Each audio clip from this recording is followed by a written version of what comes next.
யாத்ராகமம் 33 15 16 படிக்கிறோம். யாத்ராகமம் 33 15 16.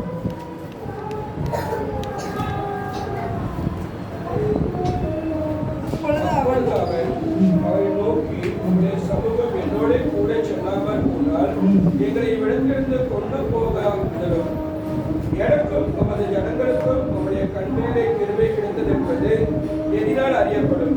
நீர் எங்களோடு வருவதினால் அல்லவா? இப்படி பூமியில் உள்ள ஜனங்கள் எல்லாரிலும் நான் உங்களுடைய ஜனங்களும் விசேஷித்தவர்கள் என்று விளங்கும் என்றார்.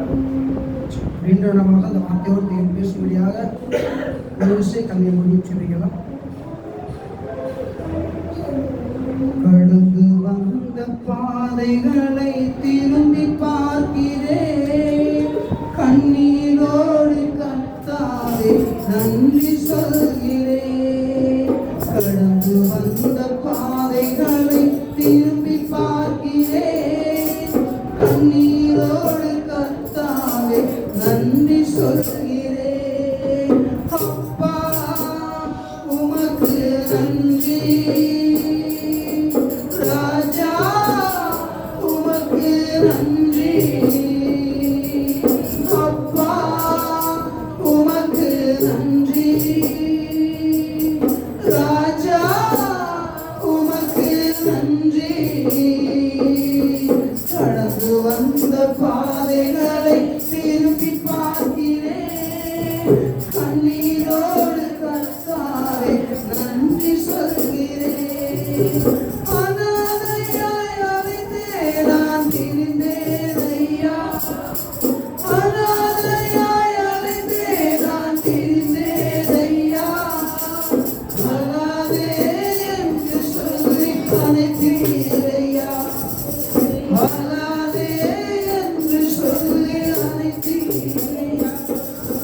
அப்பா உமக்கு நன்றி, ராஜா உமக்கு நன்றி, அப்பா உமக்கு நன்றி, ராஜா உமக்கு நன்றி. கடந்து வந்த பாதைகளை திரும்பி பார்க்கிறேன், கண்ணீரோடு கர்த்தாவே நன்றி சொல்கிறேன். கடந்து வந்த பாதைகளை திரும்பி பார்க்கிறேன், கண்ணீரோடு கர்த்தாவே நன்றி சொல்கிறேன். நான் நன்றி சொல்கிறேன், நான் நன்றி சொல்கிறேன். நன்றி அப்பா. பிரயாசமேஸ்வரே நாமத்தில் மீண்டும் ஒரு தகப்பனே, தாயும் தகப்பனும் கைவிட்டாலும் எங்களை கைவிடாத நல்ல நேசரப்பா. ஸ்திரியானவள் கூட தன் கற்பத்தின் பிள்ளைக்கு இறங்காமல் தன் பாலனை மறப்போம். அவள் மறந்தாலும் எங்கள் மறப்பதில்லை ராஜா. ஏன்னா அவருடைய இடதுகளை எங்கள் தலையின் கீழும் உடைய வலதுகளை எங்களை அணைத்து கொண்டிருக்கப்பா. எத்தனையோ அழிவு நாசமோசத்திலிருந்து எங்களை பாதுகாத்தவர் நீ தகப்பனே. மேனப்பா நல்ல ஆலயத்தை சபையை தந்து நல்ல விசுவாச சகோதர சகோதரியை கொடுத்ததுக்காக நமக்கு நன்றி சொல்கிறது தகப்பனே. நல்ல ஊழக்கரை தந்ததுக்கு நன்றி அப்பா. நல்ல பாஸ்டர்களை கொடுத்ததுக்காக நன்றி தகப்பனே. நல்ல மூப்பர்களை கொடுத்ததுக்காக நன்றி சொல்கிறது தகப்பனே. அண்டவர் நல்ல தேசத்தை எங்களுக்கு கொடுத்ததுக்காக நன்றி அப்பா. நல்ல வேலை சூழலை கொடுத்ததுக்காக நன்றி தகப்பனே. நல்ல கணவன், நல்ல மனைவி, நல்ல பிள்ளைகள், நல்ல குடும்பத்தை கொடுத்ததுக்காக நாங்கள் மக்கள் நன்றி சொல்கிறோம் தகப்பனே. கடந்து வந்த பாதையெல்லாம் நீ அம்மையப்பா பாதுகாத்துக்கிறப்பா. சிறு வயதில் வந்து இதுவரை நீ பாதுகாக்கிறப்பா. உடைய கிருபைத்துக்கும் உடைய இறக்கத்துக்கும் நாங்கள் உங்களுக்கு நன்றி சொல்ற தகப்பனே. உடைய மகா கிருபை எங்க மேல இருந்ததுனால நாங்கள் பிழைத்திருக்கிறோம் தகப்பனே. எத்தனை அழிவு, எத்தனை நாசமோசங்கள், எத்தனை வியாதிகள், எத்தனை விளைவுகள் மத்தியிலும் எங்களை நீ பாதுகாத்தீரே, உங்களுக்கு நன்றி சொல்றோம்ப்பா. என் குடும்பங்களை பாதுகாத்தீரே, உங்களுக்கு நாங்கள் நன்றி சொல்றோம் தகப்பனே. நீ நல்லவர் தகப்பனே. ஆண்டவரே நீர் பேசு, நாங்கள் கேட்கிறோம்ப்பா. பேசுவது நீங்களல்ல, ஆவியானவர் உங்களுக்குள்ள இருந்து பேசுவார் என்று சொன்னீரே. நீர் பேசு, நாங்கள் கேட்கிறோம் தகப்பனே. அமிலப்பா இரும்பு தாழ்பாளை முறித்து வெண்கல கதவுகளை உடைத்து அந்தர்கத்திற்க பொக்கிஷத்தையும் வெளிப்படுத்துக்கு மறைப்பதையும் அமிலப்பா வெளிப்படுத்தி கொடுங்கப்பா. ஓ உடைய ரகசியங்களை வெளிப்படுத்துங்கப்பா. உடைய வார்த்தைகளை எங்களுக்கு அமீனப்பா செல்லும் வாசல்கள் எங்களுக்கு திறக்கப்படுங்கப்பா. உடைய வார்த்தைகள் சொல்லுற அமீனப்பா வார்த்தைகள் எங்கள் இதயத்தில் வந்து அமேனப்பா அது முழுமையாக கனி கொடுக்க இது உதவி செய்த தகப்பனே. உடைய வார்த்தையை கேட்கும்படியாக எங்கள் இருதயங்களையும் எங்கள் செவிகளையும் திறந்தோம். நன்றி அப்பா. கடந்து உடைய கருத்துல ஒப்புடு தகப்பனே. உடைய வார்த்தைக்கு விரோதமாக எழுப்பி நிற்கிற துறையினர்கள் அதிகாரிகள் வானமண்டலத்தில் பொல்லாத ஆவிகள் எதிர்ந்தாலும் எல்லாம் நசரேயனாகிய இயேசு மெசியா நாமத்தினால் விலகட்டும். எங்கள் எண்ணங்கள் சிந்தைகள் கிறிஸ்து இயேசு மெசியாவுக்குள் செயல்படுத்தப்படுப்பா. என்னை சிந்தையை ஆண்டுகள் அப்பா, நீர் பேசும் அப்பா. அந்த வார்த்தையை கேட்க அமேனப்பா எங்கள் இருதயம் ஆவலா இருந்தப்பா. அமேனப்பா உடைய வார்த்தைகளை கேட்கும்படி எங்க இருதயத்தில் ஒரு தாகத்தை கொடுப்பா.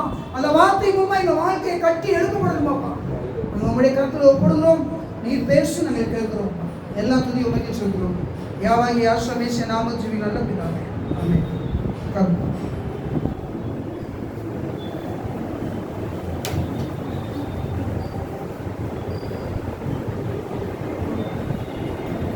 தேவன் நம்மை குறிப்பதற்காகவே உருவாக்கினார். அந்த பூமி உருவாக்கப்படுவதற்கு முன்பாகவே பரலோக ராஜ்யத்தில் எல்லா தேவ தூதர்களும் கோடான கோடி தூதர்களும் தேவாதி தேவனை துதிச்சுட்டே இருந்தாங்க. அதெல்லாம் துதிப்பதை தான் ஆண்டவர் உருவாக்கினார். துதிக்கிறோம் செவிக்கணும் ஒருபோதும் தோத்து போக மாட்டான். துதிக்கிறவங்க எப்படி இருப்பாங்க? ஜெயம் எடுக்கிறவங்க எடுப்பாங்க. நான் துதியை பற்றி ஆண்டவர் சொல்ற தாவீது துதித்து கொண்டே இருந்தான். வசனம் சொல்லுது, அதை படிச்சீங்கன்னா தெரியும். ஏசா படிக்க வேண்டாம். ஏசாயா 61:3 துதியின் ஆலயம் கொடுத்தாராம். எரேமியா 33:11 சொல்லுது. என்ன சொல்லுது? எரேமியா 33:11 இந்த செய்தியில் போகல கேட்டப்பா. எரேமியா 33:11 சொல்லுது?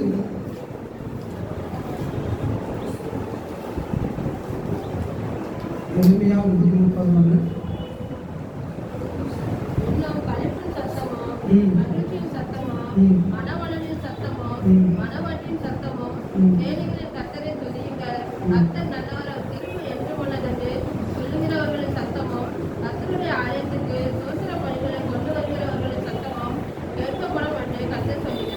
பாருங்க, எல்லாம் துதிக்கிற சத்தம் பாருங்க. அப்புறம் சொல்றாரு செம்மையானவர்களுக்கு ஒரு வருஷம் சொல்றாரு, சங்கீதத்தில் சொல்றாரு 8:2 நினைக்கிறேன், அதில் 50-23 இருக்கு. செம்மையானவர்களுக்கு தான் அந்த துதி தகுமா. எல்லாரும் துதிக்க முடியாது ஆண்டவரை. பாவத்தில் இருக்கிறவனை போய் துதிச்சுனா துதிக்க முடியாது. அதனால துதிக்க வாயை திறக்க முடியாது. துதிக்கிற யாரும் தேவனுடைய பிள்ளைங்க, அந்த ஆயில் நிரம்புற பிள்ளைங்க நம்ம துதிக்க முடியும். தேவனை நமக்கு அந்த சாக்கியத்தை ஆண்டவர் கொடுத்துருக்கிறாரு. பாருங்க, யோசேப்பு துதிக்கும் போது தான் என்ன ஆயிடுச்சு? அந்த வெற்றி உண்டாயிடுச்சு. 2 நாளாக சொல்றதுல பார்த்தீங்கன்னா 2 நாளாக 20:3 நீ படிங்க. அம்மன் புத்திரெல்லாம் அவனை படையெடுத்து வருவாங்க. அவன் தாயத்துக்கு போய் உட்காந்துருக்கும் போது தான் தேவனுடைய சத்தம் கேட்கணும். அவன் என்ன பண்ணுறான்? நீ துதி. உனக்கு என்ன சத்தம் நினைச்சுவாங்க? வெட்டுண்டு மடி வருங்க. அவங்க பிள்ளைய வெட்டுண்டு மடிச்சாங்க. துதிக்கும் போது அங்கே அற்புதம் நடந்துச்சு. அதே போல் பாருங்க, யோனா பாருங்க. யோனா மீன் வயிற்றுல 3 நாள் உள்ள இருக்கிறான். ஒன்றும் இல்லை, ஒரு லிஃப்டில் போய் நீங்கள் 1 மணி நேரம் உள்ள இருந்து பாருங்க. ஆனால் எப்படியாவது மூச்சு மட்டும் இருக்கிறாங்க. அந்த பயத்தில் இறந்துடும். அந்த மீனுடைய வயிறு உணவு இருந்திருக்கும், எப்படி இருந்திருக்கும் உள்ள கொஞ்சம் நம்ம நினச்சி பாருங்க. அந்த மீன் வயிற்றில் 3 நாள் இருந்துருக்கான். அதனால ஓட முடியாது, நடக்க முடியாது, உள்ள நல்ல சுவாசி கூட எடுத்துக்க முடியாது. பயந்து அந்த பயத்திலே இருந்திருக்கான் உள்ள. அவன் ஒன்று அந்த 2வது இடத்துல நீங்கள் படிச்சிங்கனால 1-8 வரைக்கும் அவன் என்ன சொல்கிறான்? அவன் அறிக்கையிடுற வசனத்தை எப்போ துதி செலுத்த ஆரம்பிக்கிறானோ 9வது வசனத்தில் அந்த மீன் வந்து என்ன செஞ்சுட்டான்? கரையில் வந்து கட்டிட்டுருக்கான். யோனா 2:9 அந்த வசனம் வருது. அவன் எப்போ அவன் துதி செய்ய ஆரம்பிச்சானோ அந்த மீன் ஆட்டோமேட்டிக் என்ன கொண்டு துதிக்கும் போது உங்களுக்கு விடுதலை உண்டாகும். துதிக்கும் போது கட்டுகள் உடைக்கப்படும். துதிக்கும் போது பாவ கட்டுகள் சிலறி ஓடும். உங்களுடைய சிந்தைகள் எண்ணங்கள் எல்லாம் இயேசு மெசியாவுக்குள்ள என்ன ஆகும்? சிறைப்படுத்தப்படும். துதி ரொம்ப முக்கியம். இயேசு மெசியாவுக்குள்ள ரட்சிக்கப்பட துதி ரொம்ப முக்கியம். ஏன்னா துதிக்கிறவங்க செவிக்கணும் ஒருபோதும் நிச்சய மாட்டான், தோத்து போகவே மாட்டான். சரி, நம்ம செய்திகளை கடந்து போகலாம். படிச்ச வசனத்திலே படிங்க. யாத்திராகமம் 33 1வது வசனம் படிங்க.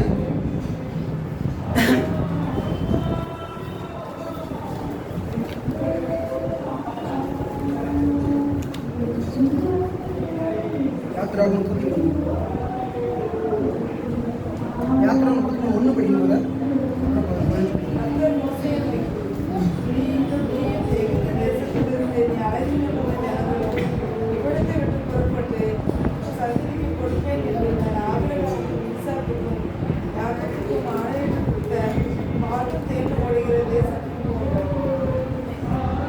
அப்புறம் 2வது வசனம்.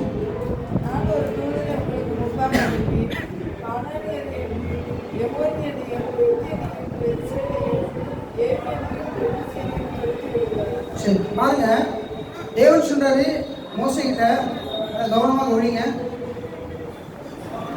மோசே கிட்ட தேவன் சொல்றாரு, நீ போ, நான் உனக்கு முன்பாக நான் நினைச்சின ஒரு தூதனை அனுப்புவேன். ஏன் தூதன் அனுப்புன்னு சொல்றாரு? அவர் ஏன் போகலங்காரு? அதுக்கு மேல ஒரு வசனம் படிங்க, 33 அதிகாரம் மேல படிங்க, ஒரு வசனம் பாருங்க. இல்ல 33 அதிகாரத்துல மேல 25 வசனம், 32 25 ஆரோன்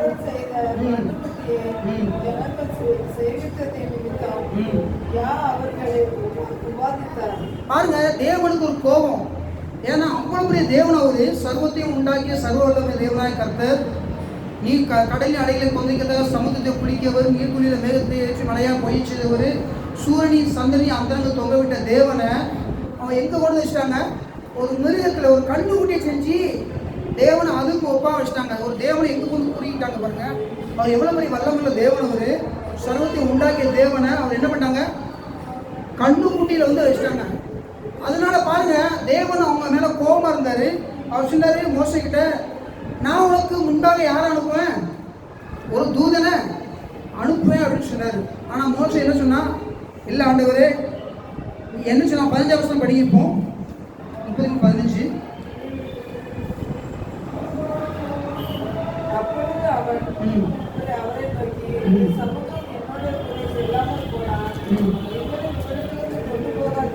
பாருங்க என்ன சொல்றான்?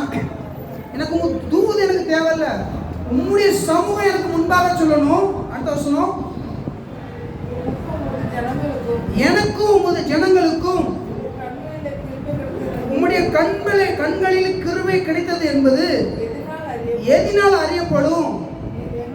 நீர் எங்களோட வருவதினால் மாத்திரமே.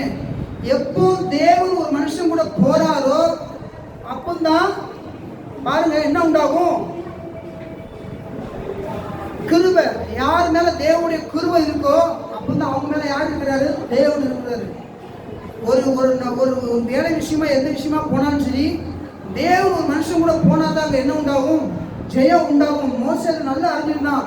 நீர் எங்களுடைய சமூகம் எங்க முன்பாக சொல்லணும், நீர் எங்களோடு வந்தா மாத்திரம்தான் அது உங்களுடைய கிருபை எங்களோடு இருக்குது என்பதை நாங்க அறிய முடியும். நீர் மாறும் அப்படிங்கிற பாருங்க. அப்படின்னா நம்ம எப்படி படிக்க லாஸ்ட் முடியும்? நீர் எங்களோடு வருவதினால் எனக்கும் உமது ஜனங்களுக்கும் உம்முடைய கண்களில் கிருபை கிடைத்தது என்பது எதினால் அறியப்படும்? நீர் எங்களோடு வருவதினால் அல்லவா? இப்படியே பூமியின் மேலுள்ள ஜனங்கள் எல்லாரிலும் நானும் உம்முடைய ஜனங்களும் விசேஷித்தவர்கள் என்று விளங்கும் என்றார். ஆக யார் விசேஷமானவங்க? அமெரிக்கா பட்டணத்துலயோ இல்ல பெரிய பில்டிங்லயோ இல்ல பிரைமரி வீட்டுல வாழ்றவங்க அவங்க இல்ல, அம்பானி வீட்டுல யாராச்சும் இல்ல அம்பானி வீட்டுல இருக்கிறவங்க பெரிய விசேஷமானவங்க கிடையாது. யார் விசேஷமானவங்க அப்படின்னா, யார் மேல தேவனுடைய கிருபை இருக்கோ, யார் தேவனோடு இருக்கிறாங்களோ அவங்கதான் யாரு விசேஷமானவங்க. அதான் பார்வோன் வீட்டுல மோசே இருந்துச்சுன்னா பாருங்க, அவன் என்ன செய்யலாம்? விசுவாசத்தினாலே என்ன செஞ்சான்? பார்வோனுடைய குமாரத்தின் மகன் என்ன பண்ணது? என்ன செஞ்சான்? அவன் வெறுத்தான். அன்னைக்கு உலக வல்லரசு நாடு எது? எகிப்து. அந்த நேரத்துல அதுல பார்வோனுடைய அரண்மனையில வாழ்றது சாதாரண விஷயம். அதை வெறுக்கிறான். ஏன் வெறுக்கிறான் அப்படின்னா, அந்த ஆசீர்வாதத்தை காட்டிலும் ஆபிரகாமுக்கு உண்டான ஆசீர்வாதம் எப்படிப்பட்டது? மேலாக இருந்து மோசே அறிந்திருந்தான். ஆபிரகாமுடைய பிள்ளைங்கிறது விரும்பினான். ஏன் அப்படின்னா, அந்த எகிப்துடைய ஆசீர்வாதமோ அந்த பார்வோனுடைய ஆசீர்வாதமோ அது சொற்ப நாள், கொஞ்ச நாள் தான். அது கொஞ்சம் தான் என்ன ஆயிரும்? அழிச்சு போயிடும். ஆனா ஆபிரகாமுடைய ஆசீர்வாதம் அப்படி கிடையாது. ஆபிரகாமுடைய பிள்ளைங்களுடைய ஆசீர்வாதம் அப்படி கிடையாது. அது நித்தியமா இருக்கக்கூடியது. அவனுக்கு அது வந்து பல வருஷங்கள், பல ஆண்டுகள் மனித வர்க்கம் இருக்க வரைக்கும் அது நினைச்சிருக்கும். அதனாலதான் மோசே அவன் பார்வத்தின் குமாரத்தின் மகன், பார்வனுடைய குமாரத்தின் மகன் என்னப்படுது என்ன செஞ்சான்? வெறுத்த அந்த ஆசீர்வாதம் தேவையில்ல, அந்த அரண்மனையுடைய ஆசீர்வாதம் தேவையில்ல, அந்த அரண்மனையுடைய சுகபோகம் எனக்கு தேவையில்ல. எனக்கு சாதாரணமா ஆபிரகாமுடைய ஆசீர்வாதம் எனக்கு போதும். ஆபிரகாமுடைய பிள்ளைங்கிற அந்த வார்த்தை, அந்த வாக்குறுதி எனக்கு போதும் அப்படின்னா. ஏன்னா யாசமேசம் மூலம் அந்த ஆசீர்வாதம் உண்டாகும்போது கலாத்தியர் 3:13-14 ஆபிரகாமுக்கு உண்டான ஆசீர்வாதம் பிரஜாதியா நமக்கு வரும்படியாக ஆதியை குறித்து சொல்லப்பட்ட வாக்குறுத்தத்தை நாம் விசுவாசத்தினாலே பெரும்படியாக அந்த மோசே அந்த விசுவாசத்தை அதை பெற்றுக்கொண்டான். இதே பார்வன் வீட்டு அவங்க இருந்தா அப்படின்னா பார்வனோட சேர்ந்து அமைஞ்சிருக்க வேண்டியிருக்கும். மோசே இல்லாட்டா இன்னொரு நபர் ஆண்டு தெரிஞ்சிருப்பாரு. பார்வன் இதனால என்ன நடந்துச்சு? அவன் அதை வெறுத்தனால, அவன் பிள்ளைங்கிறனால வெறுத்தனால அந்த பார்வன் அந்த ஆசீர்வாதம் அழிக்கப்படிச்சு பாருங்க. கொஞ்ச நாள்ல. ஆனா மோசேயுடைய பேரோ அந்த ஆபிரகாமுடைய சந்ததிக்கு பேரோ எங்கேயும் அழிக்கப்படலை. அது மூலமா ஒரு சந்ததி வந்துச்சு. காலை பேசுவாங்க, காண தேசத்துல பேசிட்டாங்க. அதுக்கப்புறமா இன்னைக்கு இருக்கிற சந்ததி நீங்க தேசமாய் மாறி போச்சு. பாருங்க என்ன சொல்றாரு, அப்போ கிருபை முக்கியம். நமக்கு தேவனுடைய கிருபை நினைச்சிட்டு தேவனுடைய கிருபை எப்படி அறியலாம் அப்படின்னா, தகுதி இல்லாதவனுக்கு தேவன் பாராட்டுகிற ஒரு அன்பு, ஒரு இரக்கம், ஒரு தயவு, அது பேர் தான் கிருபை. எப்படி கிருபை அப்படின்னா பாருங்க, இப்போ அமெரிக்கா தேசத்துல பக்கத்துல ஒரு நாடு இருக்கு. அந்த நாடு ரொம்ப எளிமையான உலகத்திலே சோமாலியா நாடு மாரி ஒரு நாடு. அங்க சாப்பிட வழி இல்லாமல் எத்தனையோ ஒரு பசிலே செத்து போயிட்டு இருக்காங்க. அமெரிக்கா ஒட்டி அந்த நாடு இருக்கு. ஆனால் பெரிய மதில் சுவர்கள் அங்கே இருக்கு. ஆனால் ஒரு சிலர் என்ன பண்ணிடுவாங்க, எப்படியா உயிர் போன கை கால் போனாலும் சரி, உயிரே போனாலும் சரி, நம்ம என்ன செய்யணும், அந்த மதில் மேல் ஏறி அந்த பட்டணத்துக்குள்ள போயிடணும். அந்த அமெரிக்கா பட்டணத்துக்கு போயிட்டுனா அங்குள்ள பிரச்சனை. அங்கே அமெரிக்காங்கிறது உலகத்துல வல்லரசு நாடு, பணக்கார நாடு. பாருங்க, அதில் ஒரு சிலர் என்ன பண்ணுவாங்க, ஏறி அந்த மதில் சுவர்கள் எரிஞ்சிடுவாங்கன்னா மேலே வந்து குதிச்சிடுவாங்க. இருட்டு நேரத்தில் ஏறி கை கால் உடஞ்சாலும் வரல, அந்த பிரச்சனையை அமெரிக்கா பிரச்சனையாக மாறிடணும் அப்படின்னு. ஏன்னா அமெரிக்கா பற்றி அந்த சைடு போயிட்டு அப்படின்னா என்ன ஆயிரும், உலக வல்லரசு நாடு, பணக்கார நாட்டில் போய் இருந்து அவங்களுடைய சட்டத்திட்டங்கள் எல்லாமே எனக்கு கிடைக்கும், அதோடைய உடன்படிக்கை எல்லாம் அவங்களுக்கு கிடைக்கும். அதனால் ஒரு சிலர் என்ன பண்ணுவாங்க, ஏறி சிலர் இராணுவத்தில் மாட்டி ஜெயிலில் போயிடுவாங்க. சிலர் என்ன பண்ணுவாங்க, தப்பிச்சிடுவாங்க. கை கால் உடஞ்சாலும் போய் தப்பிச்சு ஆஸ்பத்திரி மாட்டி அட்மிட் ஆகி அந்த அவங்களோட பிரச்சனை ஆகி அவங்களுடைய ஆசீர்வாதம், அவங்களுடைய ஐஸ்வர்யத்தை என்ன சொல்லுவாங்க, அனுபவிக்க ஆரம்பிக்கிறாங்க. ஆனால் சிலர் அப்படி ஏற முடியாமல் அங்கேயே அந்த அவங்களுடைய நாட்டிலே மறிச்சுக்கிறாங்க. பாருங்க, இதே போல தான் கிருபைங்கிற பிரம்மாண்டம் நம்மளுக்கு கொடுக்கப்படுச்சு. எப்பவும் ஆதாம் ஏவாள் மேலே பாருங்க, மேலே என்ன நடந்துச்சு, பரலோக ராஜ்யத்தில் இருக்கும்போது பெருமையின் காரணமாக துதிக்காம லூசிபர் அவனை என்ன பண்ணார், ஆண்டவர் நாங்கள் துதிக்க மாட்டோம், நான் துதிக்கிறவங்க தான் இருக்க முடியும். தேவனை நம்ம போன பரலோகம் துதிக்கக்கூடிய இடவங்க இன்னும் துதிக்காம பெருமை பாராட்டி கொண்டு இருந்தான். நாம ஏன் தேவனை துதிக்கணும் அப்படின்னு பாருங்க, ஆலயத்தில் வரும்போது நல்லா துதிக்கணும். பரலோகத்தில் துதிக்காதனால தான் ஆண்டவர் என்ன பண்ணாரு, பிசாச கீழே தள்ளினாரு. சபையிலும் சரி வீட்டிலும் சரி துதிக்கிற பிள்ளைலாம் இருக்கணும். துதி சத்தம், துதி இருதயம், உங்க இருதயத்தை துதி இல்லை அப்படின்னா பிசாசம் உட்காந்துருவோம். எப்போ வசனத்தை அறிக்கை பண்ணணும், வசனத்தை வார்த்தையை அறிவிச்சிடணும். ஒரு தெரிந்த வசனத்தை அறிக்கை பண்ணிட்டே இருக்கும்போது பாவ எண்ணங்கள், பிரச்சனைகள், பிசாசுடைய கிரியைகள் நம்ம வாழ்க்கையில் செயல்படாது. வியாதிகள், பலவீனங்கள், பிசாசு போராட்டங்கள் செய்யறவங்கள தொடாது. நம்ம வசனத்தை அறிக்கை பண்ணிட்டே இருக்கணும். வசனத்தை அறிக்கை பண்ணிட்டே இருக்கும்போது தேவனுடைய மகிமை உங்களை சூழ்ந்து கொள்ளும் போது எந்த பிசாசு கிரியை உங்களை என்ன செய்யாது, தொடாது. பாருங்க, அறிக்கை ரொம்ப முக்கியம். நீங்க எந்த அளவுக்கு வசனத்தை அறிக்கை பண்ணுறீங்களோ அந்த அளவுக்கு வாழ்க்கை அற்புதமாய் மாறும், பலவீனங்கள் வராது. பாருங்க, வேலை சொல்லுது, வசனத்தை படிங்க.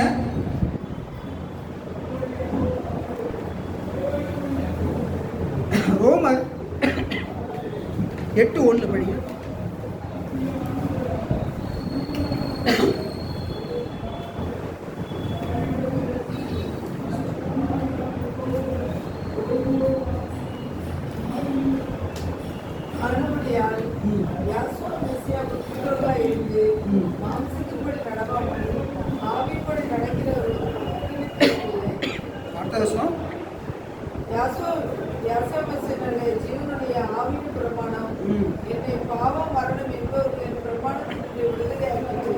பாருங்க, பிசாசு கீழே விழும்போது எந்த அதிகாரமும் கிடையாது. லூசிபர் பரலோகத்துக்கு கீழே விழும்போது அவனுக்கு எந்த அதிகாரங்கள் இல்லை. அவன் சாம்பலாய், அதாவது இருட்டானது வந்தாங்கல்ல, அவன்கிட்ட எந்த இதுவும் கிடையாது. அவனுக்கு ஒரே ஒன்று மட்டும் தந்திரம் மட்டும் இருந்துச்சு. இப்போ அவன் விழும்போது அவனுடைய எல்லா வியாதி, பலவீனம், மரணம் எல்லாம் அவனுக்கு சேர்ந்துருந்துச்சு. அதை கவனிங்க, பிசாசு பரலோகம் விழும்போது அவனுடைய என்ன ஆயிடுச்சு, அவனுக்குள்ள என்ன உண்டாயிருச்சு, வியாதி, பலவீனங்கள், பாவம், சாபம், கட்டு, மரணம் எல்லாம் அவனுக்குள்ள இருந்துச்சு. இப்போ அதை என்ன பண்ணுறான், அப்படியே ஆதாம்கிட்ட திருப்புறான். பாருங்க, ஆதாம் அந்த லூசிபர் சத்தத்தை கீழ்படுத்திய உடனே இந்த சாபம், இந்த மரணம் எல்லாம் எங்கே போயிடுச்சு, ஆதாம்கிட்ட போயிட்டு. இப்போ இந்த ஆதாமுக்குள்ள போனதுனால மரணம் உண்டாயிடுச்சு. இப்போ அந்த மரணத்தை ஆண்டவர் எப்படி பண்ணுறாரு, 8:1 திருப்பி படிங்க. ரோமர் 8:1. ஆனபடியால் யாசோமேசியாவுக்கு உட்பட்டவர்களா இருக்கும். ஃபர்ஸ்ட்ல கிறிஸ்துவுடைய ராஜ்யத்துக்குள்ள இருக்கிறார் நம்ம இருக்கணும். எப்படி அந்த அமெரிக்கா பக்கத்தில் இருக்கிற அந்த பிரஜைகளை வந்து இங்க வந்து விழுந்து அமெரிக்காவுடைய அந்த பிரஜையா ஆயிட்டாங்க அவங்க. அப்படி ஆகும்போது என்ன ஆயிட்டு, அந்த அமெரிக்காவுடைய சட்டத்திட்டம் அது அங்கே போனாலே எல்லா செழிப்பான ஒரு வாழ்க்கை வாழலாம். மரணம், அதாவது சாப்பாடு இல்லாமல் மறிக்க மாட்டாங்க யாருமே. அவளை செழிப்பான நாட்கள் வந்துட்டாலும் அதுக்குடைய சட்டத்துடன் அதுக்குடைய ஆசீர்வாதம் எல்லாம் அவங்களுக்கு கிடைக்கக்கூடும். இந்த அதே போல தான் நீங்கள் இப்போ என்ன சொல்றாரு, நீங்கள் கிறிஸ்துவுக்குள் உட்பட்டுட்டீங்க, நீங்கள் கிறிஸ்துவுடைய விருட்சியா ஆகிட்டீங்கன்னா, கிறிஸ்துவை ஏற்றுக்கொண்டு அவருடைய பிள்ளையா நீங்கள் மாறிட்டீங்கன்னா என்ன உண்டாகுதா? நீங்க மாம்சத்தின்படி நடக்காமல் அவங்களுக்கு ஆக்கினை தீர்ப்பு கிடையாது. கிறிஸ்து யாசுவ மெசியானாலே ஜீவனுடைய ஆவியின் பிரமாணம் என்னை பாவம் மரணம் என்பவைகளின் அந்த பிரமாணத்திலிருந்து நம்ம என்ன பண்ணிட்டோம்? விடுதலை ஆகிடுச்சு. இப்ப ஆதாமுக்கு இருக்க பாவம் சாவம் நம்மள என்ன செய்ய முடியாது, தொட முடியாது. ஏன்னா இரண்டாம் ஆதாமே யாசுவ மெசியாவோட புதிய பிரமாணம், அதான் கிருபையின் பிரமாணம். இந்த பிரமாணத்துக்கு எதுவுமே கிடையாது, எல்லாம் கிடையாது. அது கிருபை, இறக்கம், ஃப்ரீ. இந்த இறக்கத்தை அவர் எப்படி சொல்றாரு? எப்போ ஒரு மனுஷன் யாசுவ மெசியாவை தன் சொந்த ரட்சகராக ஏற்றுக்கொள்கிறானோ, ரோமர் 10:8-9 சொன்னது போல இந்த வார்த்தை நாங்கள் பிரசங்கிற விசுவாசத்தின் வார்த்தை சொல்லி பவுல் பிரசங்கிக்கிறான். என்னவென்றால் கர்த்தராகிய யாசுவ மெசியாவை தேவன் மரித்தோரிலிருந்து எழுப்பினார் என்று உங்கள் இதயத்தில் நீங்கள் விசுவாசித்தால் நீங்கள் ரட்சிக்கப்படுவீர்கள். நீதி உண்டாக இதயத்தில் விசுவாசிக்கப்படும், ரட்சிப்பு உண்டாக வாயினாலே அறிக்கப்படும். எப்ப நீங்க உங்க வாயை திறந்து நீங்க யாசுவ மெசியாவை ஆண்டவர் என்று நீங்க விசுவாசித்தீங்களோ, உங்க இதயத்துல ஏற்றுக்கொண்டீங்களோ, அப்பவே நீங்க யாசுவ மெசியா ராஜ்யத்துக்குள்ள நீங்க என்ன செஞ்சீங்க, வந்துட்டீங்க. அந்த பாவ பிரமாணம் என்ன செய்யப்பட்டு உங்கள்ட்ட இருந்து நீக்கப்பட்டுட்டு, எப்படி அந்த அமெரிக்க பட்டத்துல போனோம்னா அந்த அந்த நாட்டுக்குரிய எந்த சட்டத்திலையும் ஆள முடியாது. அது பஞ்சம், அங்க வறுமை, வேதனை, மரணங்க. அந்த அமெரிக்காக்குள்ள வந்தோம்னா அவனுக்கு என்ன ஆகிட்டு, செழிப்பு, நல்ல ஒரு சோபான வாழ்க்கை, அந்த பிரச்சனை கிடைச்சி. அதே போல பாவ பிரமாணத்தில் வாழ்ந்துட்டு நம்ம யாசுவ மெசியாவை ஏற்றுக்கொள்ள முன்பாக பாவத்திலே மறிச்சிருக்கலாம். ஆனா அதுல இருந்து என்ன பண்ணாரு, ஆண்டவரே நம்ம மேல இறக்கம் பார்த்தாரு. கிருபைங்கிறது எப்படி பாருங்க, ஒரு சத்துருவை நேசிக்கிறது தான் கிருபை, தன்னுடைய எதிராளியை நேசிக்கிறது. நாம் ஒரு நாள் சத்ருவா இருந்தோம், ஒரு நாள் யாசுவ மெசியாவுக்கு சத்ருவா இருந்தோம், நம்ம பிசாசின் பிடியில் இருந்திருந்தோம். ஆனால் பாருங்க, சத்ருவா இருக்கும் போதே அவர் நம்ம மேல அன்பு கூர்ந்து அவர் என்ன செஞ்சாராம், கல்வாரி சிலுவையின் மூலமா நம்மளை தேடி வந்தார். அப்பவே நம்ம சத்துவா இருக்கும் போதே நம்ம நேசித்து நம்ம பூமியை பரலோக ராஜ்யத்தை துதியெல்லாம் விட்டு மறந்து சிங்காசனத்தில் இறந்து கீழே வந்தார். அப்படின்னா நமக்காக மரிச்சாரு நாசிலையில, நமக்காக கல்வாரி சிலுவை ரத்தத்தை சிந்தினார். அப்படின்னா இன்னைக்கு நம்ம பிள்ளையாயிட்டு நம்ம விட்டு கொடுத்துருவாரா? நம்மள சில பாவங்களை நம்ம செய்ததுனால விட்டு கொடுத்துட மாட்டார் ஆண்டவர். ஆனா ஒரு விஷயம், நம்ம சில பாவங்களை செஞ்சிடலாம், சரியில்லை மாம்சம் பண்ணிடும். ஆனால் என்ன நம்ம அறிக்கை பண்ணும்போது, பாவத்தை அறிக்கை செய்து அதை விட்டு விடும் போது நம்ம ஆண்டவர் இனிமேல் என்ன இருக்காரு, அந்த புதிய பிரமாணம் வந்துடுதோ. அந்த புதிய பிரமாணம் வந்தோடனே அந்த பிரமாணத்துடைய ராட்சியம் உங்களுக்குள்ள வந்தது. அது உங்களை என்ன பண்ண செய்யுது, உங்களை துதிக்க செய்யுது. தேவன் எப்போது நீங்க துதிக்க ஆரம்பிக்கிறீங்க, எப்போது வருஷத்தை நீங்க அறிக்கை பண்ண ஆரம்பிக்கிறீங்க, செவாவி உங்களை நிரப்புது. நீங்க ஜெபம் பண்ணுறதுக்கு ஒரு வாஞ்சி உங்களுக்கு உண்டாயிருது. எப்போ உங்களுக்குள்ள செவாவி வரமாட்டேங்குது, எப்போ நீங்க துதிக்கிறதுக்கு நீங்க மறக்கிறீங்க அப்படின்னா, நீங்க மாம்சத்துல நடக்கும்போது, பிசாசின் பிடியில் இருக்கும்போது தான் என்ன செய்யுது, நம்மளால சொல்லிக்க முடியல. அந்த மாம்ச கிரிகள் உங்களுக்குள்ள வரும்போது பிசாசு வந்து என்ன பண்றான், அவனுடைய கிரிகள் உங்களுக்குள்ள விளைவிக்கிறான். அது என்ன உண்டாகும், கடைசியில் மரணத்தை கொடுத்துருவோம். பாருங்க, ஒரு மனுஷன் சரீர மரணம் உண்டாயிடலாம், நான் ஆத்மா மரணம் என்ன செய்யக்கூடாது, தேவனுடைய பிள்ளைகளுக்கு வரவே கூடாது. அதில் எச்சரிக்கையாக இருக்கணும்.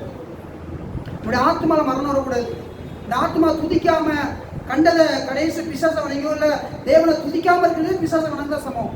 அவர்கள் செபிக்காம துதிக்காம கர்த்தர் என்ன பண்ணாங்க, தேவன் என்று மையப்படுத்தாம என்ன பண்ணாங்க, அவங்க வீணரான அந்த சிந்தையில அவங்க அப்படிதான் மறிச்சு போனாங்க.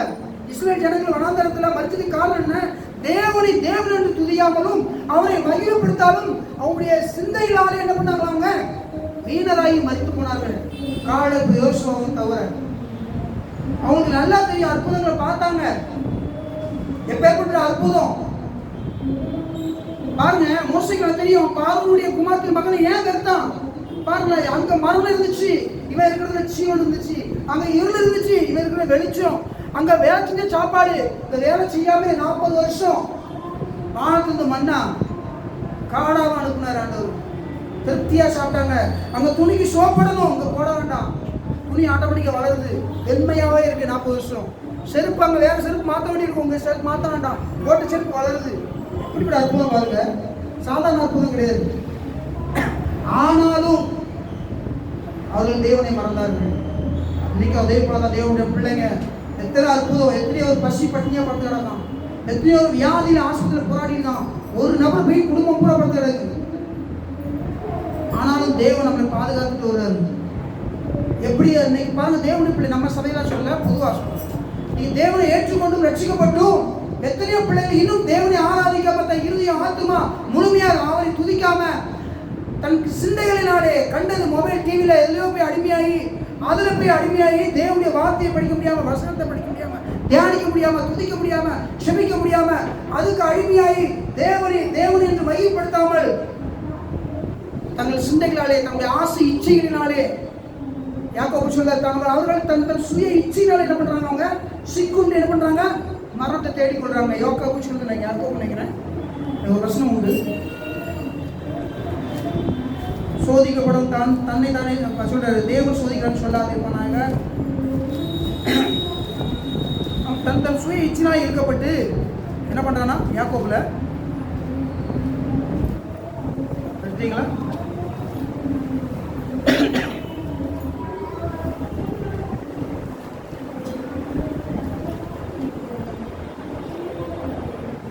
யாக்கோபு 1:13 12 படிக்கலாம். யாக்கோபு 1:12. யாக்கோபு 1:12. சோதனையை சகிக்கிற மனுஷன் பாக்கியவான். அவன் உத்தமன் என்று விளங்கின பின்பு தமிழத்தில் அன்பு குறிக்கிறவர்களுக்கு வாக்குறுத்தப்பட்ட ஜீவ கிரகத்தை சோதிக்கப்படுகிற எவனும் நான் தேவனால் சோதிக்கப்படுகிறேன் என்று சொல்லாதிருப்பானாக. தேவன் பொல்லாங்கினால்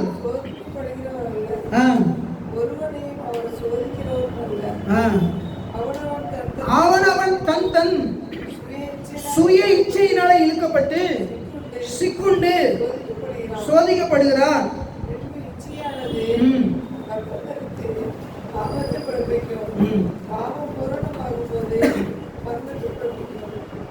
பாருங்க என்ன சொல்றாரு, இப்போ அவங்க சுய இச்சையினால இழுக்கப்பட்டு பண்றாங்க, அந்த பாவத்தில் விழுந்து கடைசியில் மரணத்தில் போய் சேர்ந்துடுறாங்க. இப்போ பாருங்க, தேவனுடைய பிள்ளைங்க ஆத்மா மரணம் வரக்கூடாது. ஆத்மாவில் எப்படி இருக்கும், எப்போதும் நம்ம ஆவியில் நிரம்பியவராக இருக்கணும். எப்போ ஆவியில் நிரம்பது இருக்க முடியும் அப்படின்னா, நம்ம உள்ளான மனுஷங்களை வல்லமே பலப்படவும் தான். நம்முடைய வேறு எப்படி இருக்கணும், தேவனோடு இருக்கணும். வேறு பாருங்க, மரத்தை நீங்கள் பார்த்தீங்கன்னா ஒரு வசனம் சொல்லுது, அதில் படிங்க, ஒரு வசனத்தை படிச்சுக்கோமே. ரோமர் 11:16 சொல்லுது. ரோமர் 11:16.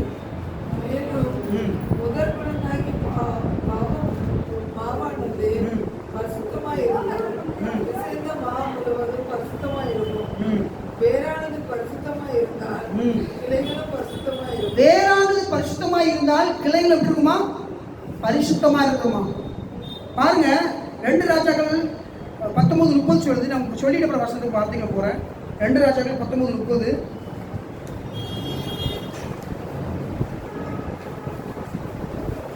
2 ராஜாக்கள் 19:30. 2:19 அதுலயும் இருக்கு. ஏசாயா 37:31 ரெண்டு சேம் தான். ஏசாயா 37:31 அதுலயும் இருக்கு.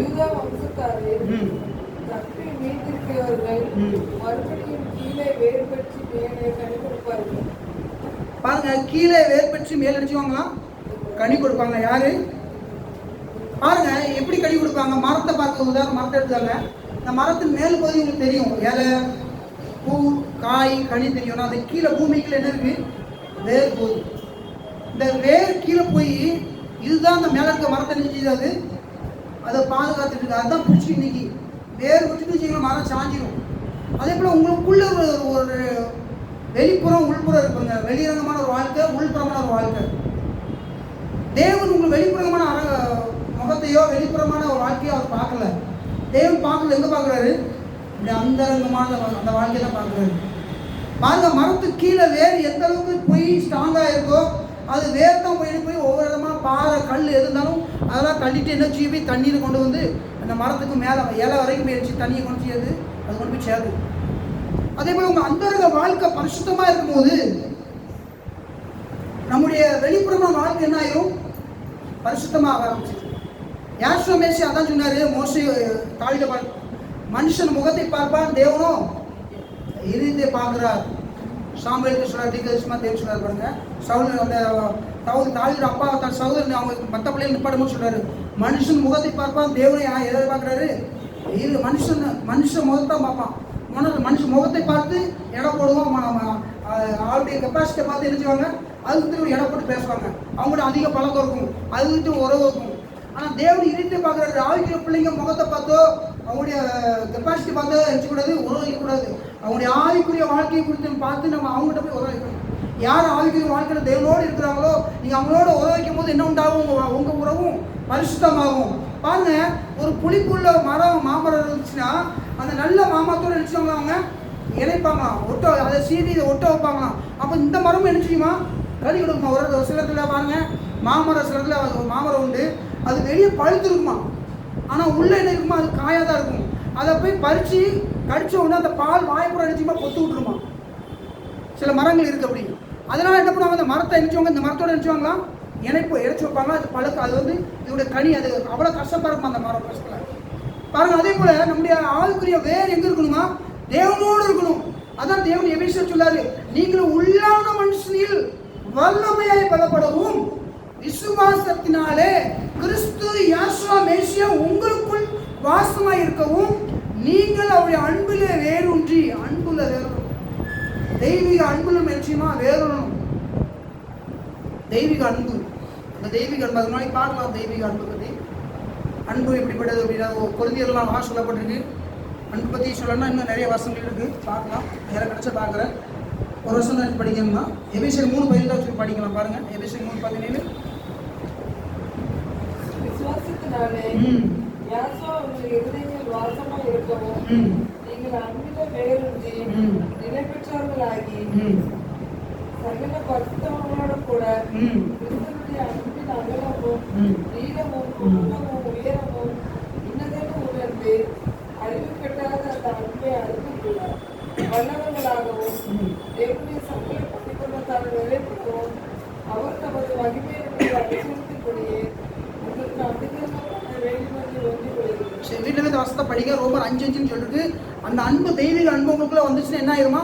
பயத்தை புறம்ப தள்ளுமா, பாவம் உங்கள்கிட்ட வர முடியாது. அந்த அன்பை பற்றி பார்க்கலாம். அன்பு வந்து அது 2-3 அன்பு இருக்குது. உலக அன்பு, தேவனுடைய அன்பு இருக்குது, ஆவிக்குரிய அன்பு இருக்குது. பாருங்க, அந்த அன்புல வித்தியாசம் ரொம்ப இருக்கு. உலக அன்பு பாருங்க, அது தாய் தகப்பன் தன் பிள்ளைகளுக்காக நினைச்சாங்க அன்பு காட்டுறாங்க, அந்த அன்பு வேற. இதே ஒரு திருடன் கூட அன்பு காட்டுறான். எப்படி அன்பு காட்டுறான்? அவன் கூட போய் திருடி போய் தன் பிள்ளைகளுக்காக நினைச்சாங்க, கொண்டு போய் ஏதாவது அபகரிச்சு கொண்டு போய் தன் பிள்ளைகளுக்கு. இது மிருகம் கூட பாருங்க, சிங்கம் புலி கூட தன் குட்டிகளுக்காக என்ன பண்ணுது? போய் மற்ற பலவீனமான மானோ முயலையோ அடிச்சு கொண்டு வந்து என்ன செய்யுது? தன் குட்டிகள் கொடுக்கு. பாருங்க, இதுவும் அன்பு தான். ஆனால் அன்புல வித்தியாசம் இருக்கு. அது ஒன்றை அடிச்சு கொண்டு ஒரு உயிரை கொண்டு கொடுக்கு.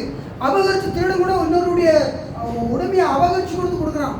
அது அன்பு தான். ஆனால் அன்பு எது அன்பாகும்? அதெல்லாம் அன்பு ஆகாது. அன்புங்கிறது தன் சத்துருவையை சிநேகிக்கிறது அன்பு.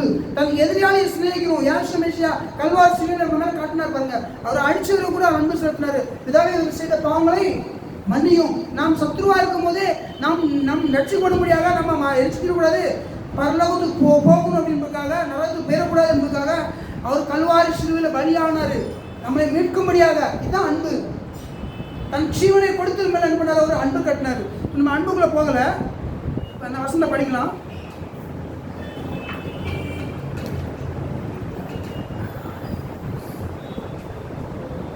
ஏசாயா 24:6 படிங்க.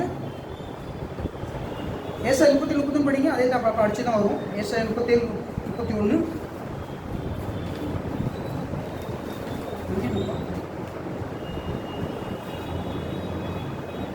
யூதா வம்சத்தாரில் தப்பி மீந்திருக்கிறவர்கள் மறுபடியும் கீழே வேர் பெற்று மேலே கனி கொடுப்பார்கள். பாருங்க, கீழே வேர் பெற்று மேலே கனி கொடுப்பார்கள். அதே போல ஏசாயா 27:6 சொல்லுது, யாக்கோபு குறித்து சொல்லுது.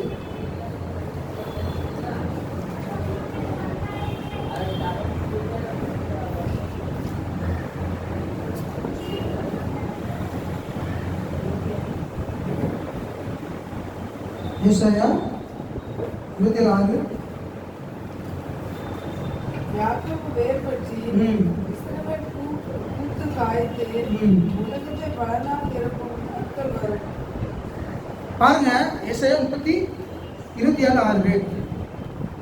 திருப்பி படிங்க. யாக்கோபு வேர் பற்றி இஸ்ரவேல் பூத்து காய்த்து உலகத்தை பல நாள் இருக்கும் நாட்கள் வரும். பாருங்க, வேறு யாக்கோபு வேறுபட்டுருவான். ஏன்னா அவன் தேவனை பிடிச்சிக்கிட்டான். அவன் சந்ததி பருகிச்சு. மோசே மூலமா போகும்போது பிழையம் சொல்றான், உங்களுடைய கூடாரம் எப்படிப்பட்டது, எவ்வளவு அழகானதுன்னு சொல்றான். காரணம் ஏன் வேறுபட்டு, ஏன்னா யாக்கோபுடைய வேறு தேவனோட பட்டு இருந்துச்சு. அவன் தேவனை பிடிச்சிக்கிட்டான் பாருங்க. அதனால அவன் சந்ததி ஆசிரியப்படுது. அதாவது இன்னைக்கு ஒரு தேசமாவே மாறி நிக்கி. யாக்கோபு ஒரு தனி மனுஷன், அவனோட அந்த சந்ததி எப்படி இருக்கு, ஒரு தேசமா வேறுபட்டுச்சு. இன்னைக்கு இஸ்ரேல் ஒரு தேசமாய் மாறி நிக்க பாருங்க. வேறுபற்றி அதை பார்த்து பிழையாம கூட அவ்வளோ வர்ணிக்கிறான். ஏன்னா தேவனுடைய மகிமை அங்கே சூழ்ந்து இருந்துச்சு. அதனால தான் பிழையாம கூட அதை வர்ணிக்கிறான். அவன் சபிக்க போறான், அவனால சபிக்க முடியல, அதை ஆஸ்வதிக்கிறான். வேறுபற்றி உங்களுடைய வேறு எங்க பற்றிருக்கணும், தேவனோட பற்றிருக்கணும். விசுவாசத்துக்கு வேறு இருக்கு. படிக்கலாம், அதையும் பார்க்கலாம். இன்னும் அதில் ஏசாயா 1 படிங்க, 11 படிங்க. நிறைய வருஷமா சொல்லிட்டு போறேன். ஏசாயா 6:3 படிங்க. ஏசாயா 6:3, வெளிப்படுத்தல் 4:8, ஏசாயா 11 படிங்க. ஈசா என்னும் அடிமரத்திலிருந்து ஒரு துளி தோன்றி பாருங்க, ஒரு துளி செழிக்கும் பாருங்க. யாஸ்ரமேஷா வந்து என்ன சொன்னாரு, என்ன சொன்னாரு, அவர் என்ன சொன்னார், உங்களில் யார் என்னை குற்றப்படுத்த முடியும்? ஏன்னா அவர் பாவம் செய்யாதவர், அவர் வாயில வஞ்சனம் காணப்படல, அவர் பரிசுத்தமா இருந்தார். ஏன்னா அவர் என்ன, அவர் பாருங்க வசனத்தை சொல்றாரு. வசனம் எந்த அதிகாரம் தெரியல. கொலைசியர் 2:6 படிங்க.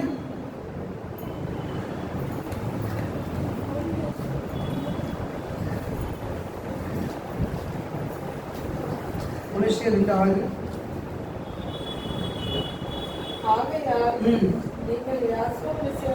நீங்கள் யாஸ்ரமேசியாவை ஏற்றுக்கொண்டபடியே அவர்கள் வேறு கொண்டவர்களாகவும் அவர்கள் மேல் கட்டப்பட்டவர்களாகவும்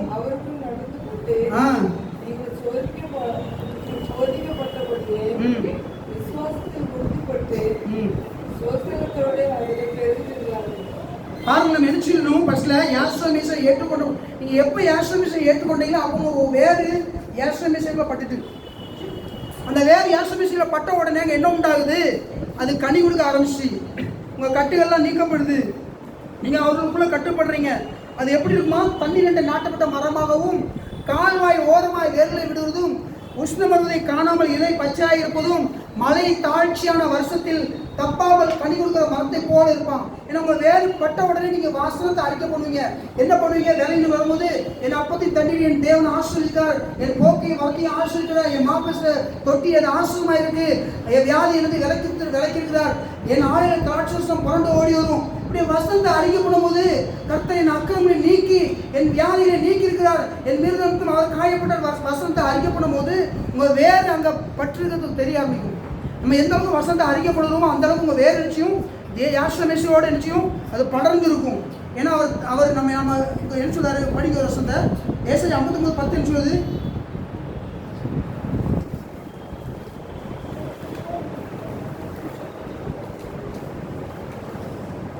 ஏசாயா 59:10,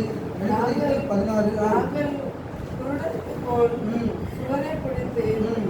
கண்ணில்லாதவர்களை போல தவறுகிறோம், இருளில் இடறுகிறது போல பட்டப்பகலிலும் இடறுகிறோம், செத்தவர்களை போல. வெளிப்படுத்த 22:16 படிங்க. வெளிப்படுத்த 22:16. சபைகளில் இவைகளை உங்களுக்கு சாட்சியாக அறிவிக்கப்படுகிறேன். யாசுவாவாகிய நான் என் தூதனை அனுப்பினேன். தாவீதின் வேரும் சந்ததியும் பிரகாசமுள்ள விடிவெளி நட்சத்திரமா இருக்கிறேன். பாருங்க, அவர் தாவீதின் வேருமா இருக்கிறார். அவரு இன்னொரு சொல்றாரு, வெளிப்பட்ட 5:5 சொல்றாரு. யாசுவாவே அதுல சொல்றாரு, வெளிப்பட்ட 5:5. கஷ்டத்தை காமிக்கிறேன், அப்புறம் போய் தியானம் செய்ய முடியல. அப்பொழுது மூப்பர்களில் ஒருவன் என்னை நோக்கி, நீ அழ வேண்டாம், இதோ யூதா கோத்திரத்து சிங்கமும் தாவீதின் வேறுமானவர் புத்தகத்தை திறக்கவும் அது 7 முத்திரைகளை உடைக்கவும் ஜெயம் இருக்கிறார் என்றார். பாருங்க, அவர் தாவீதின் வேறா இருக்கிறார் அப்படின்னு சொல்லுது. எரேமியா 17:8 சொல்லுது. சங்கீதம் 1:1 என்று சொல்லுது. அதெல்லாம் அது வேற பத்தி சொல்லுது. அப்புறம் சங்கீதம் 36:9 எல்லாம் எழுதி வச்சுக்கோங்க, அப்படின்னு படிங்க. சங்கீதம் 46:4 ஒரு நதி உண்டு, அது அந்த வேற அதை பற்றி இருக்கும் அப்படின்னு எல்லாம் சொல்றது. ரோமர் 8:26 சொல்லுது. கலாத்தியர் 5:22. இதெல்லாம் நம்ம ஆவியின் கனியில் அந்த வேறு குறித்து வரும்போது ஆவியின் கனியில் வெளிப்படும். அந்த ஆவியின் கனியில் வெளிப்படும் போது அந்த கடைசி அந்த இச்சையாக வருது. சரி, வெளிப்படுத்த 22:2 சொல்லுது. லூக்கா 17:6. ஒரு வருஷம் மட்டும் படிச்சுட்டு நம்ம முடிக்கலாம். லூக்கா 17:6 படிங்க. இது விசுவாச வேறு. வேர்கள் பல விதைகள் இருக்கு. வெளிப்புறமான வேறு, ஆணி வேறு, 2 வேறு இருக்கு. மேலே இருக்க வேறு சொல்லுவாங்க சன்னி வேறுமாங்க, அது வெளிப்புறமாக நிற்கக்கூடியது. அதை வச்சு அந்த மரத்துக்கு என்ன கிடையாது, பெரிய பலன் கிடையாது. ஆனால் ஆணி வேறு வச்சு தான் அந்த மரத்துக்கு என்ன உண்டு, பலன் உண்டு. அதுதான் போயிடுச்சு தண்ணியில் தேடி வந்து அந்த மரத்துக்கு கொடுத்து பாருங்க. ஆணி நம்ம ஆணி வேறா இருக்கணும் ஆண்டவருக்குள்ள. நம்ம விசுவாச வேறு நமக்குள்ள வரணும். லூக்கா 17:6 என்ன சொல்லுது? அதற்கு கர்த்தர் கடுகு விதையளவு விசுவாசம் இருந்தாலும்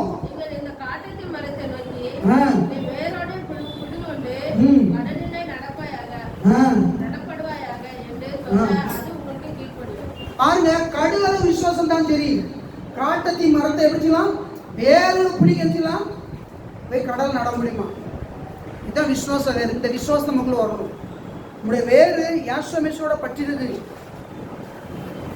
அந்த வேறு நமக்குள்ள கனி கொடுக்கும் போது அது எப்படி அதான் சொல்ல, அந்த எரேமியா 17:8 சொல்லுதுல, கால்வாய் ஓரமாய் வேர்ல விடும். சங்கீதம் 1 சொல்லுது, அது எப்படி இருக்குமா? அது நீர்காலின் ஓரமாய் நடப்பட்ட நீர்காலமாய் ஓரப்பட்டு போது தன் காலத்தில் அது கனி கொடுக்கும். 2 தீமோத்தேயு 1:12 சொல்லுது, அவர் விசுவாசிக்கிற இன்னாண்டு அறியும் போது அந்த வேறு உங்களுக்குள்ள அது பரவி பற்றி எரியும் உங்களுக்குள்ள. இந்த படி பரவும்போது என்ன ஆகும் அப்படின்னா, ஏன்னா யோசிப்பு அந்த அப்படி பட்டி இருந்தான், அவன் தகப்புக்கு எப்படி இருந்தான், உத்தமமாக இருந்தான். அந்த வேறு பற்றும் போது உங்களுக்குள்ள உண்மை உத்தமாக வந்துடும். அவன் பாருங்க, ஆதியாகமத்தில் நீங்கள் படிச்சீங்கன்னா உங்களுக்கு தெரியும். யோசிப்பு 37:2 அவன் யோசிப்பு தன் சகோதரர்களிருந்து துன்மார்க்கமாக நடந்தாங்க. ஆனால் அவன் சகோதரோடு சேர்ந்து அவன் துன்மார்க்கம் நினச்சில, அவன் நடக்கல.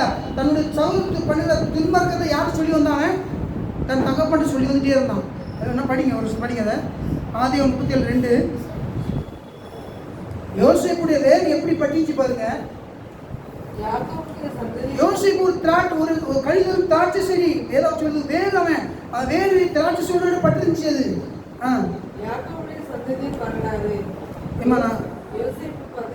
நான் என்ன வருஷம் சொன்னேன்? ஆதியாகமம் 37:2 ஆதியாகமம் 37:2 அதெல்லாம் ஆச்சரியப்பட்டேன். யோசேப்பு 17 வயதிலே சகோதரருடைய ஆடுகளை மேய்த்து கொண்டிருந்தான்.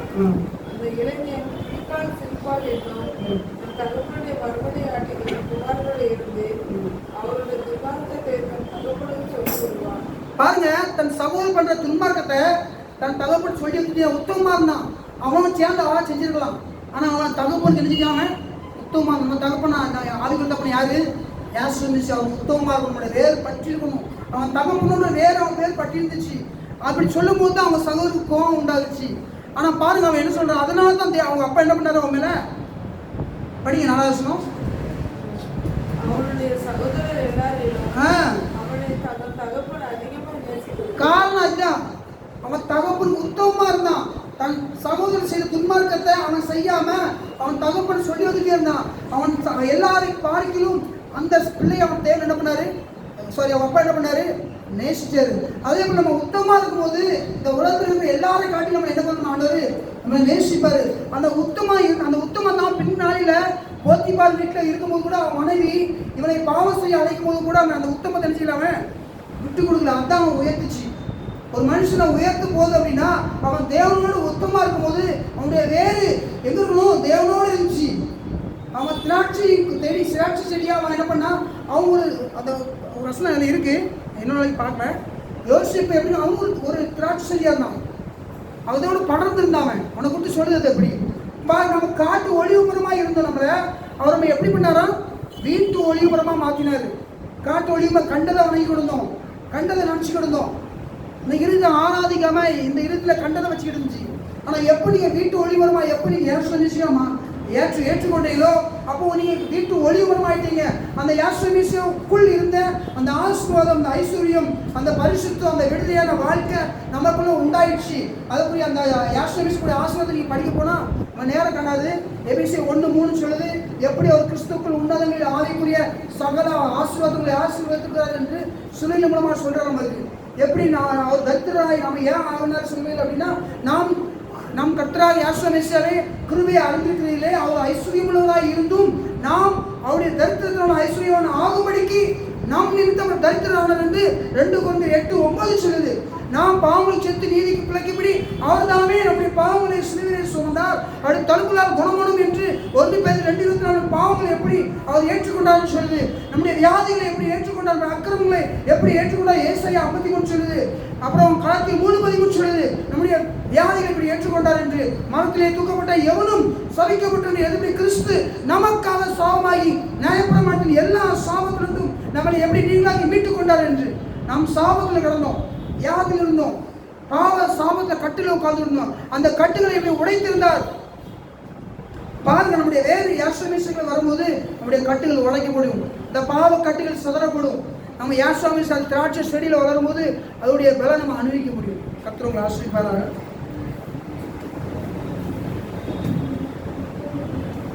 2 வாரமாக செய்தி கொடுக்கணும்னு நினச்சிங்கன்னா ஜானதை நீங்கள் கொடுங்க அப்படின்னு இன்னைக்கு அவர் வரல.